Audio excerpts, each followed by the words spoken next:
नमस्कार, मेरा नाम है नील। दृष्टि आईएएस के एडिटोरियल एनालिसिस में आज आपका फिर से स्वागत है। द हिंदू से लिया गया एडिटोरियल लिखा है पीएस राघवन साहब ने। सरकार की नेशनल सिक्योरिटी एडवाइजरी बोर्ड के ये फॉर्मर चेयरमैन हैं। क्या लिखा है इन्होंने कि यूरोप का जो सिक्योरिटी आर्किटेक्चर है, यूरोप की सुरक्षा का जो पूरा स्थापत्य है, जो आर्किटेक्चर है, जो सिस्टम है, वो हिला हुआ है। आप समझ ही गए होंगे क्यों हिला हुआ है। क्योंकि हाल ही में रूस ने यूक्रेन पर हमला कर दिया है।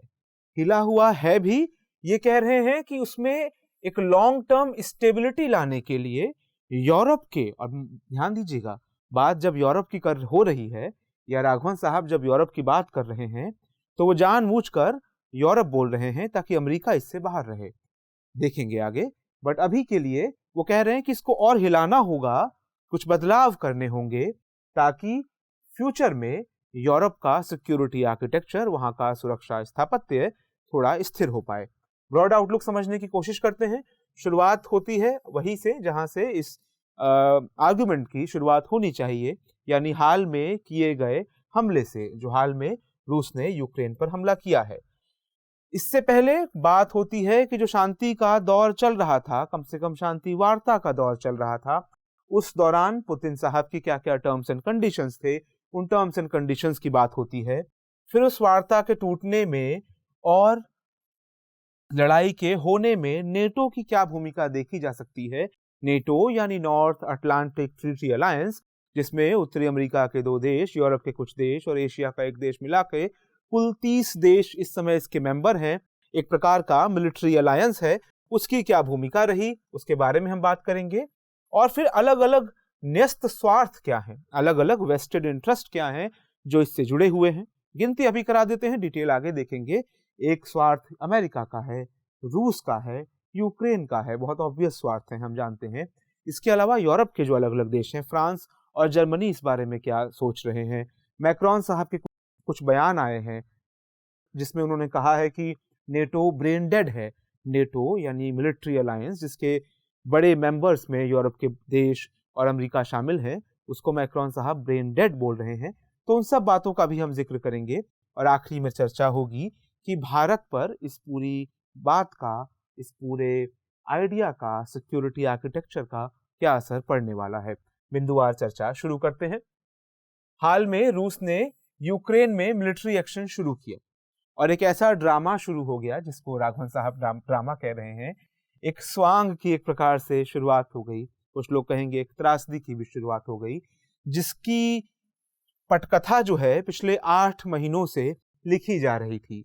और राघवन साहब कहते हैं कि इस पूरी पटकथा के केंद्र में वो इनस्टेबिलिटी है जो जब से शीत युद्ध समाप्त हुआ है तब से जिस प्रकार का सुरक्षा स्थापत्य पूरे यूरोप में उभरा है, वो इसके केंद्र में है। जब से शीत युद्ध समाप्त हुआ, इसका मोटा मोटा अर्थ ये समझिए कि तत्कालीन सोवियत रूस के विघटन के बाद 90 के दशक में रूस ने जैसे जैसे अपने कदम हटाए, क्योंकि कदम पीछे खींचने पड़े, सोवियत रूस टूट के कई मुल्कों में बिखर गया। जब वो बिखर गया तो उसने दुनिया के अलग अलग क्षेत्रों में जो अपनी दावेदारी थी उससे कदम पीछे खींचे, तो कई लोग अपने कदम आगे बढ़ाने लगे। उससे एक इनस्टेबिलिटी पैदा हुई है पूरे दुनिया में, और खास तौर पर उस क्षेत्र में जो रूस के बिल्कुल नजदीक पड़ता है, जिसमें यूक्रेन भी उन देशों में शामिल है। तो वो जो स्टेबिलिटी, इनस्टेबिलिटी पैदा हुई, वो इसके केंद्र में है, ऐसा राघवन साहब कहते हैं। वो कहते हैं कि इस पटकथा का पहला कांड, फर्स्ट एक्ट, तब लिखा गया जब यूएस प्रेसिडेंट, जब बाइडेन साहब नए नए चुने गए, तो उन्होंने रूसी प्रेसिडेंट व्लादिमीर पुतिन साहब के साथ मुलाकात की। लोगों की इससे आशाएं उभरी, पिछले साल जून में हुई मुलाकात से लोगों की आशाएं उभरी कि पिछले, उससे पहले के 7 सालों में चली आ रही जो रूस और अमेरिका की तनातनी है, इसमें अब कमी आएगी। बाइडेन के इस डिसीजन को यह भी माना गया कि अमेरिका जो है अब एक प्रकार की रीबैलेंसिंग कर रहा है, एक मॉडस विवेंडी खोज रहा है। मॉडस विवेंडी, मॉडस जब भी आप शब्द सुने इसका मतलब हो गया किसी भी चीज को काम करने का तरीका, ठीक है। और विवेंडी यानी कि एक अग्रीमेंट खोजना, एक काम करने लायक एक अग्रीमेंट खोजना, एक संधि पे पहुंचना। तो बेसिकली मॉडस विवेंडी खोजने की कोशिश कर रहे हैं रशिया के साथ। काम चलाऊ एक तरीका, एक अग्रीमेंट खोजने की कोशिश के तौर पर देखा गया पुतिन साहब को। और ये भी कोशिश के तौर पर देखा गया कि अमेरिका जो है वो यूरोप और पश्चिमी एशिया, देखिए वेस्ट एशिया जब कोई कहे तो ये भारत के लिहाज से मध्य पूर्व की बात हो रही है, जब कोई मध्य पूर्व कहे तो समझ लीजिए कि उसी मिडिल ईस्ट की, जिसमें ईरान, इराक, सारी गल्फ कंट्रीज आती हैं, अमेरिका के लिहाज से वो मध्य पूर्व है, क्योंकि अमेरिका के पूर्व में मध्य में पड़ने वाला मध्य पूर्व। भारत के लिहाज से वो पश्चिमी एशिया है, एशिया में पश्चिम के हिस्से में पड़ने वाला। तो बहरहाल एक ही एरिया को अलग अलग लोग अपनी नजरों से अलग अलग दिशाओं में देखते हैं। तो इस कदम को, अमेरिका की पुतिन साहब के साथ मीटिंग को, इस तौर पे भी देखा गया कि अमेरिका अब यूरोप और वेस्ट एशिया के झगड़ों से खुद को दूर करना चाहता है। क्यों करना चाहता है? ताकि वो अपने डोमेस्टिक चैलेंजेस पर ध्यान दे सके। वहां पर बेरोजगारी बढ़ रही है, महंगाई बढ़ रही है। ट्रंप साहब ने वहां की जो सामाजिक संरचना है उसमें कई सारे खाइयों को खोल दिया है, उनको पाटने का काम करना है। मैन्युफैक्चरिंग बेस को मजबूत करना है, क्योंकि बीते कई दशकों में कई नौकरियां अमेरिका से बाहर चली गई हैं। तो कई डोमेस्टिक चीजों से अमेरिका जूझ रहा था, तो उस पर भी ध्यान देना चाहता है। दूसरी बात ये मानी गई कि अब अमेरिका का एक नया दुश्मन उभर रहा है, एडवर्सरी उभर रहा है, चैलेंजर उभर रहा है, चीन। अमेरिका अब चीन पर ध्यान केंद्रित करना चाहता है। पटकथा की शुरुआत वहां से होती है, कहानी आगे बढ़ती है।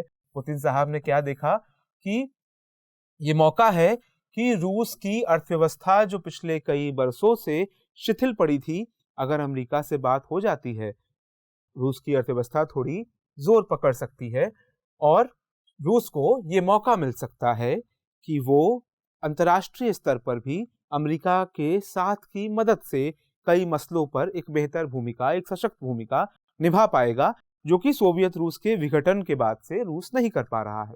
तो ये उम्मीद पुतिन साहब को भी जगी। दोनों तरफ उम्मीदें परवान चढ़ ही रही थी, लेकिन पुतिन साहब चाहते थे कि एंगेजमेंट बराबरी के टर्म्स पर हो, इक्वल टर्म्स पर हो, और रूस अमेरिका के साझेदारी के लिए तैयार था, लेकिन केवल तब जब उसकी चिंताओं का भी समाधान किया जाए, ताकि एक ओर तो वो अमेरिका के साथ हाथ डाल के आगे बढ़े, लेकिन दूसरी ओर उसको अपने ही एरिया में, अपने ही देश में या देश की सीमा के पास वाले देशों में अपनी सुरक्षा के प्रति चिंतित ना होना पड़े। तो ये भी रूस की चिंता थी।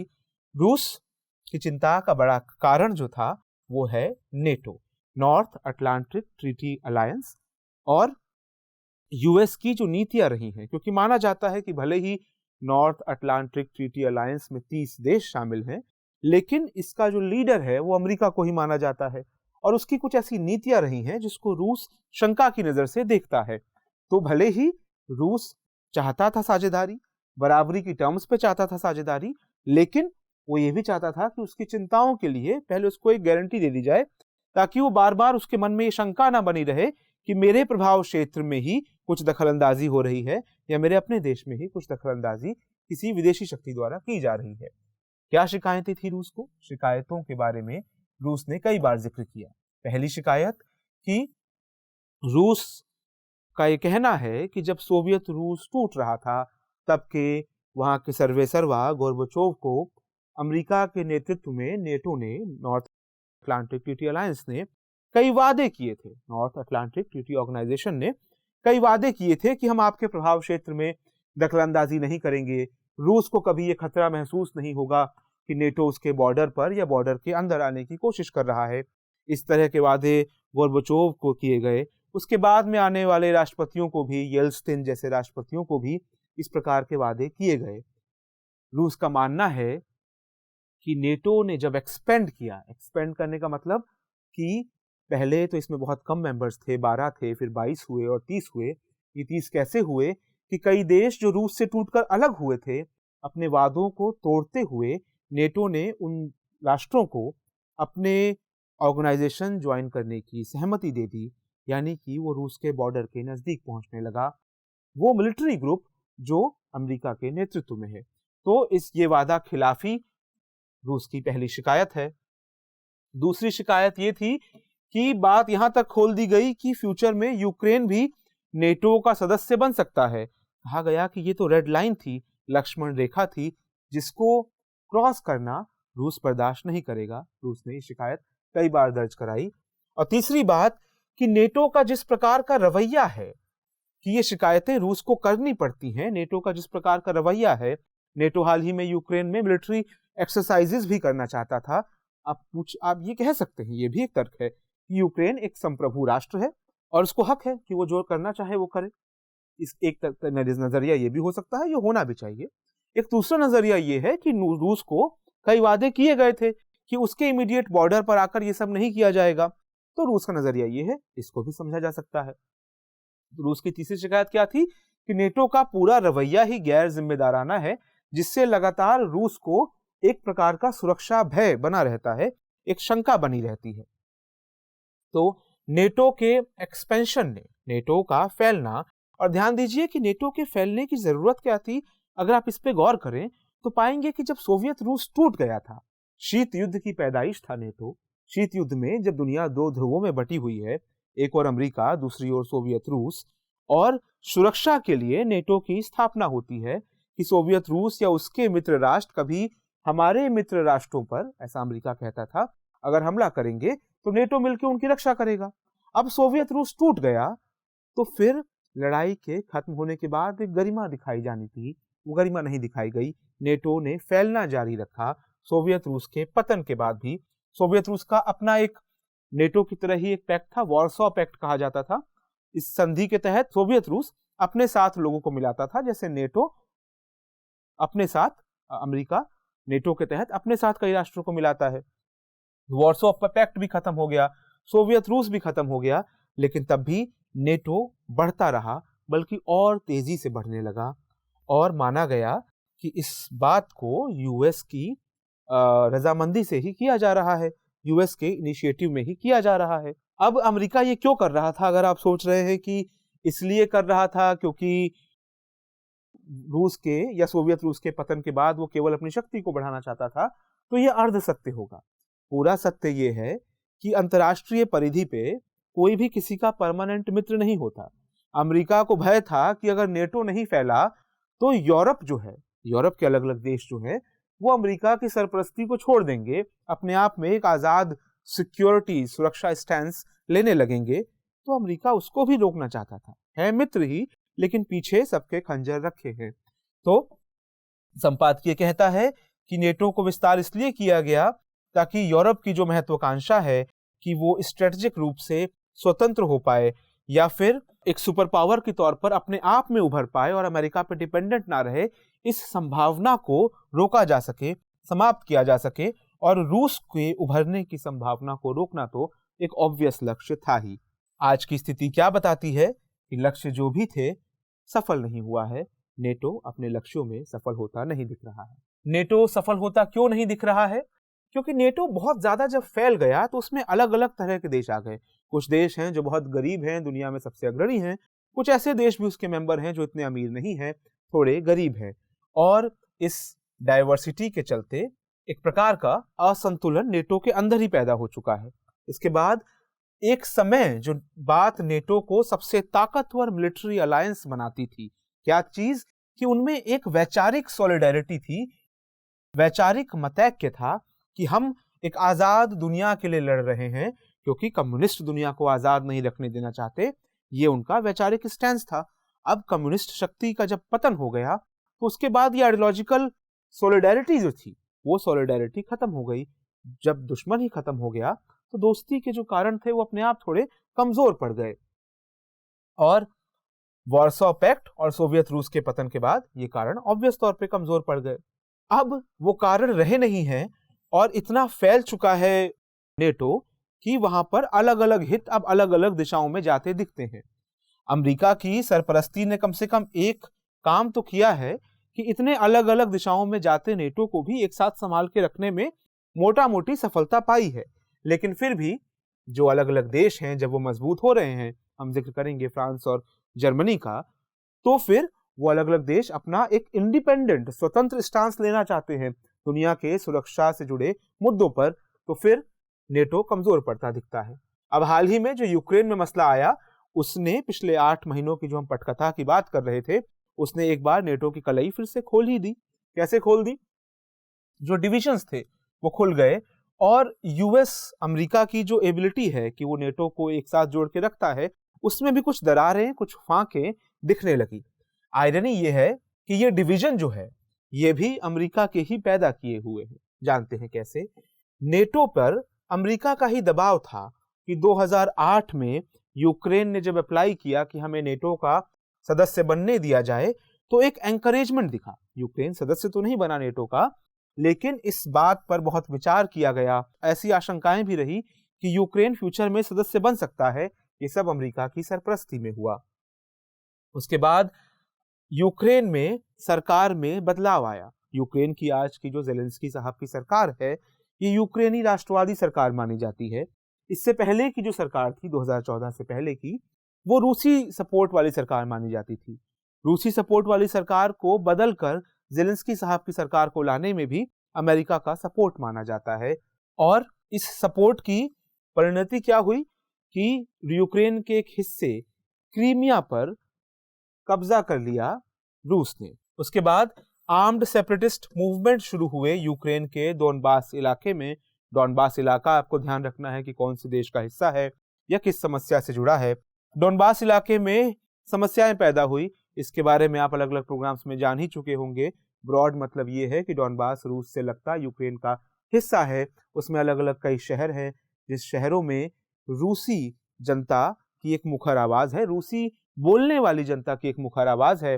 वो यूक्रेन की राष्ट्रवादी सरकार को पसंद नहीं करते, उन्होंने सशस्त्र विद्रोह कर दिया। रूस यूक्रेन के उन अलगाववादी इलाकों को समर्थन दे रहा है। उसके बाद एक अग्रीमेंट साइन हुआ 2014-15 में, मिन्स्क एग्रीमेंट उनको कहा गया। मिन्स्क एग्रीमेंट के तहत कई वायदे हुए थे। उन वायदों को इस बात पर माना गया था कि यूक्रेन उन इलाकों को कुछ सुविधाएं देगा, कुछ सहूलियतें देगा, सेल्फ गवर्नेंस के आधार पर थोड़ा और आगे बढ़ेंगे वो इलाके, और फिर वो यूक्रेन में ही रहेंगे। लेकिन फिर आगे क्या हुआ? यूक्रेन ने हमेशा से माना कि ये जो हुआ ये गलत हुआ, उसके ही इलाके थे, वो किसी की बात क्यों माने, उनको सेल्फ गवर्नेंस का स्टेटस क्यों दे। अमेरिका ने कहा कि तब के अमेरिका ने कहा कि यूक्रेन जो कह रहा है ठीक कह रहा है।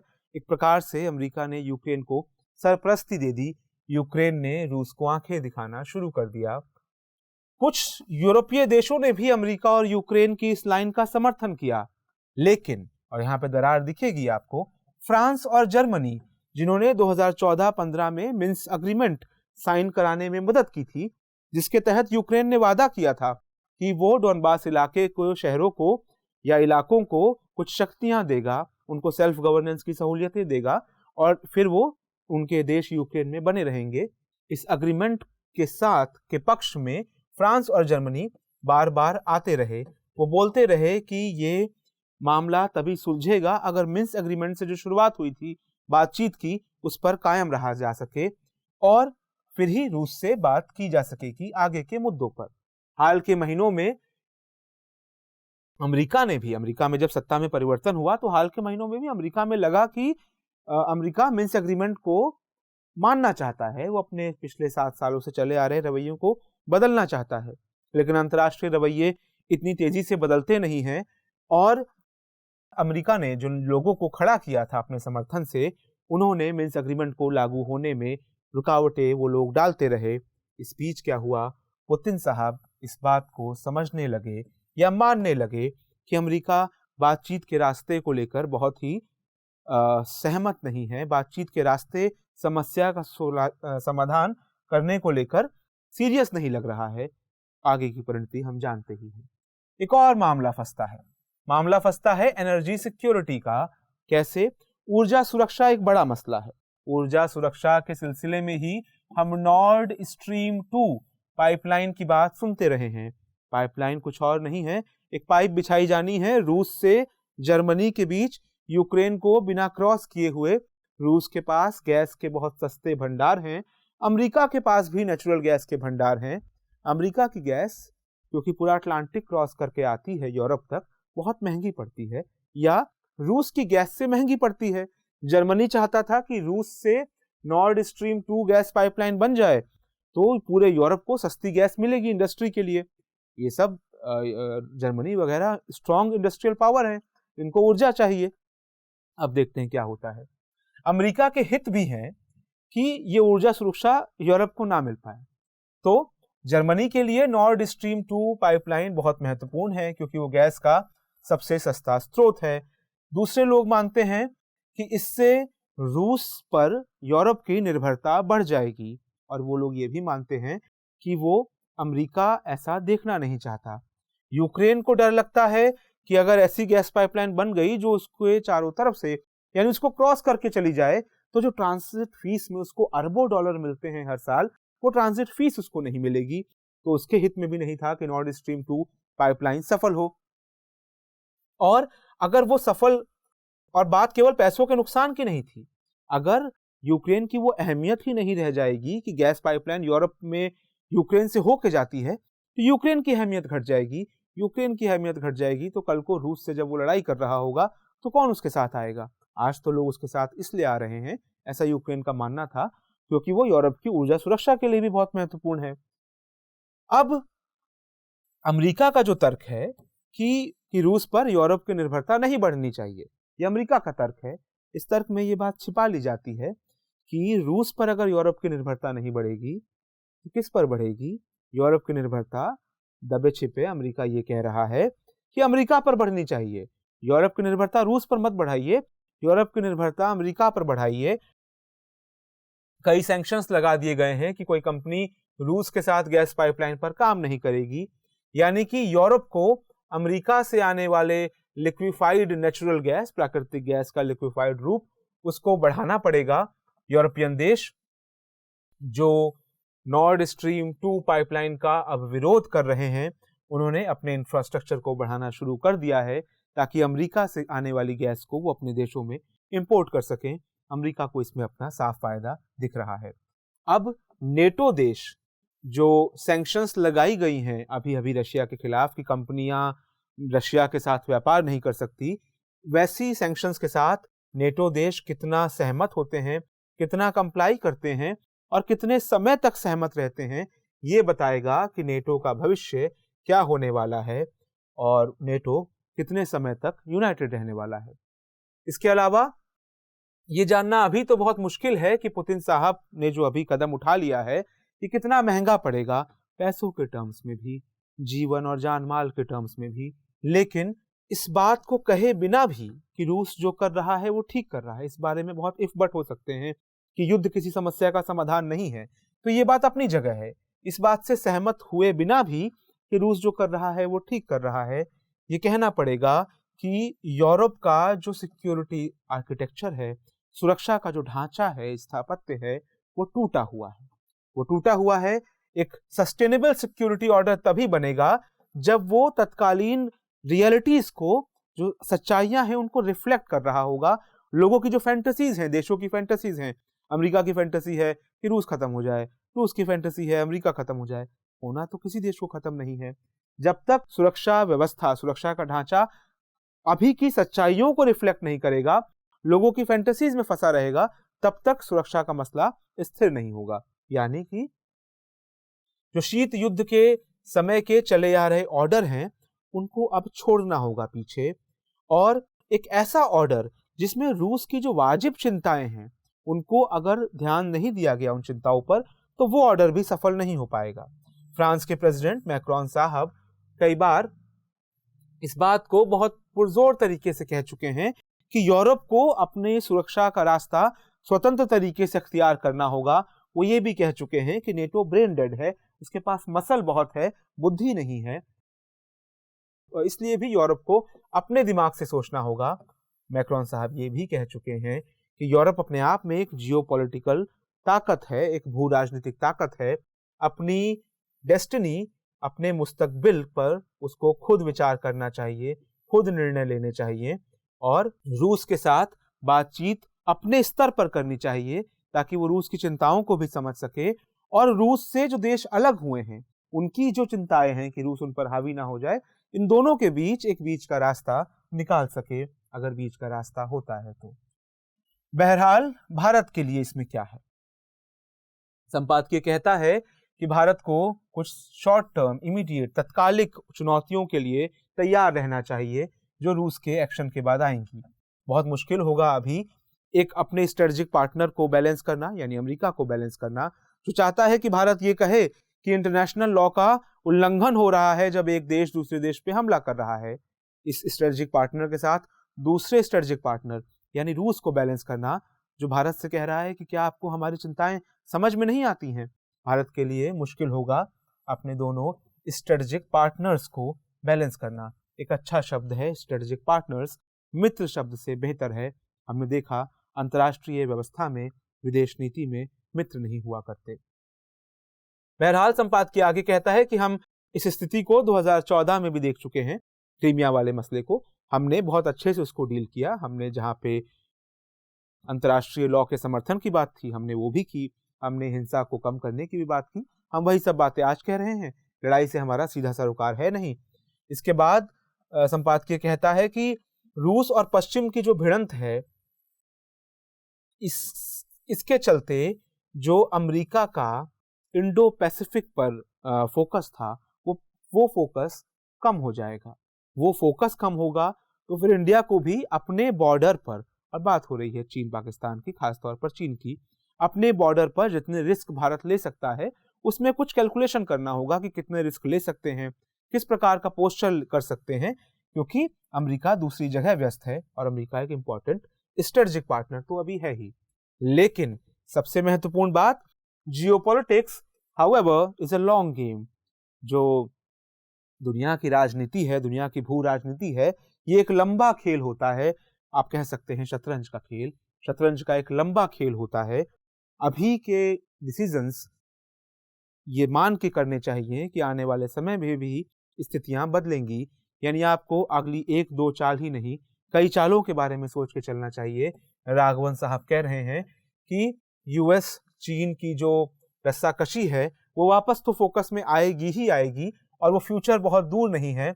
उस फ्यूचर में इस क्वेश्चन का आंसर पहले खोज लेना होगा कि रूस अभी के यूरोप की सिक्योरिटी स्थापत्य में, सिक्योरिटी आर्किटेक्चर में कहाँ फिट हो रहा है, उसको प्रॉपरली फिट करना होगा।